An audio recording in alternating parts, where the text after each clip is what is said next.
What's going on, guys? Expert Greatness here from IXO Gaming, and today I got another NFL draft video for you over a gameplay of Call of Duty. So let's get started. So the next pick in the draft is going to be made by the Chiefs unless they trade it. And with a guy like Luke Kuechly on the board at middle linebacker, pair him with Derek Johnson in there. I could see him going there. I could also see them, if Dontari Poe is still on the board, picking him. And also Michael Brockers is a possibility. If Quentin Coples has fallen, they could take him, So there's a few guys, maybe Courtney Upshaw, I don't know. A lot of defensive guys they could get, or maybe some help on the offensive line. That's really where I see them going. And that's probably where they should go. Stay on defense, get better there. Because they got a few running backs in the offseason, and they're probably set at that position. They could overdraft for a quarterback. If Ryan Tannehill falls, maybe they take him. Or in my opinion, it wouldn't be a fall. It would still be a reach at number 11. But I mean, if the Dolphins don't take him or the Browns don't take him, then he certainly could be available for the Chiefs. So I mean, there's that. The Seahawks have the number 12 pick, and I think if Luke Kuechly is there, if the Chiefs don't take him or somebody else doesn't take him in the top 11, then the Seahawks will gladly pick him up. He's a great middle linebacker. Or he's going to be probably pretty good. He's a really consistent player. He's one of the safest picks in the draft, so no issue with that there. I still have Trent Richardson falling right here, and I don't see them taking him. I mean, they have Marshawn Lynch, and they have, running backs are rampant in the league, and I just don't see the Seahawks jumping on a running back with a top 12 pick. I mean, they could take another defensive line guy here. They could take a guy like Michael Brockers, or maybe a cornerback like Stephon Gilmore or Drake Kirkpatrick or something like that. So the next pick the Cardinals make, and I have a little bias here, and I kind of want them to take Trent Richardson if he falls. But he's probably not going to fall, but that's just the way I see it because he's a running back, and, running backs are considered, a dime a dozen. So, I mean, if he falls here, I'd love for the Cardinals to take him, but if they don't, they'd probably address either the second wide receiver spot. They could take Malcolm Floyd. They could take a guy on the offensive line like Riley Reif if he's still available. Cordy Glenn, Mike Adams, what's the guy's name out of Stanford? I can't think of his name, but there's a tackle out of Stanford. David DeCastro, the guard from Stanford as well. They could both go here. So there's that at number 13. Number 14, the 14th pick is going to be made by the Dallas Cowboys. And I think they got Brandon Carr in the offseason, but they're still not set at corner. They could draft a corner like Stephon Gilmore or Drake Kirkpatrick. They could take a safety like Mark Barron. They could also use a wide receiver, I guess, with the loss of Laurent Robertson. I mean, maybe Michael Floyd or Kendall Wright if they think that's, whatever. That's a possibility. And they could also use probably some defensive line help as well. So Michael Brockers, Fletcher Cox, guys like that could go here. If Dontari Poe falls down to here, I'm sure the Cowboys would love to take him as well. So there's a few things, but I haven't taken Stephon Gilmore. So the Eagles have the 15th pick overall, and if Mark Barron falls here, I think it's a safe bet. The Eagles had basically two positions that they didn't address in last year's offseason, and those were the safety and the linebacker. And I know last year was disappointing for the Eagles, but those are really the two positions they should focus on in the draft. At least in the early rounds. So I think here they would take Mark Barron. If Luke Kuechly fell, they would probably take him. Maybe a guy like Dante Hightower if they think he can play well in the 4-3. I think he's more of a 3-4 inside linebacker personally.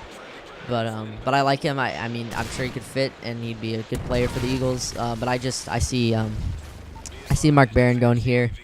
The Jets, with their roller coaster offseason so far, they traded for Tim Tebow.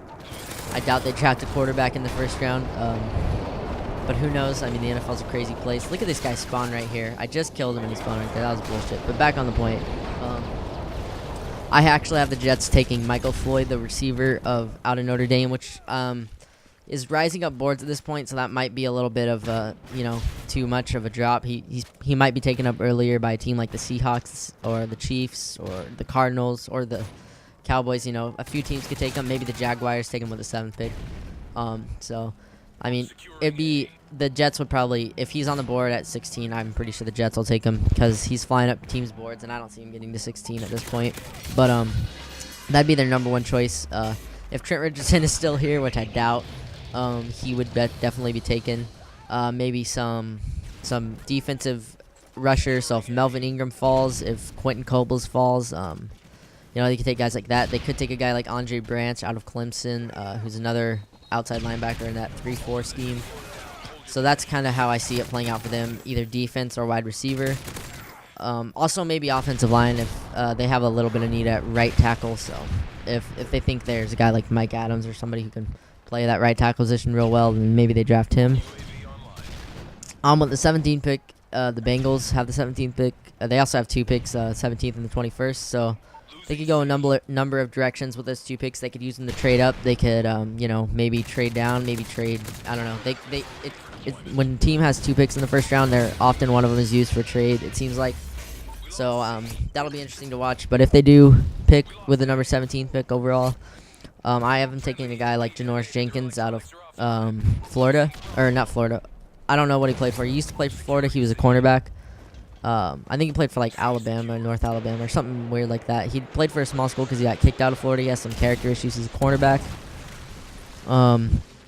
But yeah, he's a top 10 talent, but basically a lot of teams have been, dropping them on their boards because he has some character issues. He got kicked out of Florida after Urban Meyer left, I think, and for some off the field incidents and stuff.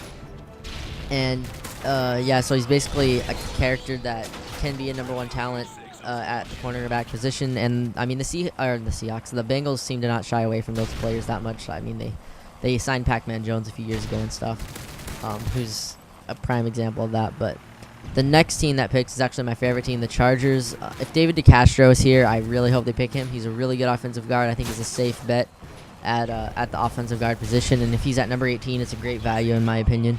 So I wouldn't mind them taking that. I wouldn't mind them taking a receiver like Michael Floyd if he drops, which I don't think he will drop, like I stated earlier. They could use another corner as well. Quentin Jammer's getting a little old. Antoine Caisson's good, but he's not great. So I would say they could use another corner here. Maybe Drake Kirkpatrick, Stephon Gilmore, maybe Janoris Jenkins. Although personally, I wouldn't touch him in the first round because of the character issues. So that's kind of how it looks for them. Hopefully they take David Castro if he falls. So the Bears pick next at number 19, and the Bears have been one of the teams that have been well known for having a pretty bad offensive line. So they're probably going to take the best guy available at offensive line, and if David DeCastro isn't available, which would probably be a huge slide at this point, but he is an offensive guard, so he could slide. They'll probably take him, but right now I haven't taken Cordy Glenn. They could also take like a guy like Mike Adams or the tackle out of Stanford that I just can't seem to think of the name of. I think it's Jonathan Martin. That's his name. Jonathan Martin. I'm almost positive that's his name. So they could take him. Probably offensive line though. Maybe a wide receiver to help out with Brandon Marshall. They got in the offseason. Now the Titans. The Titans picked number 20. They really need defensive line help. I think they would get Fletcher Cox if he dropped. If he dropped to this point, and that's how I see it. They could also use defensive end and wide receiver. But that's the video, guys. I hope you enjoyed. I'll have another one out next week, and peace.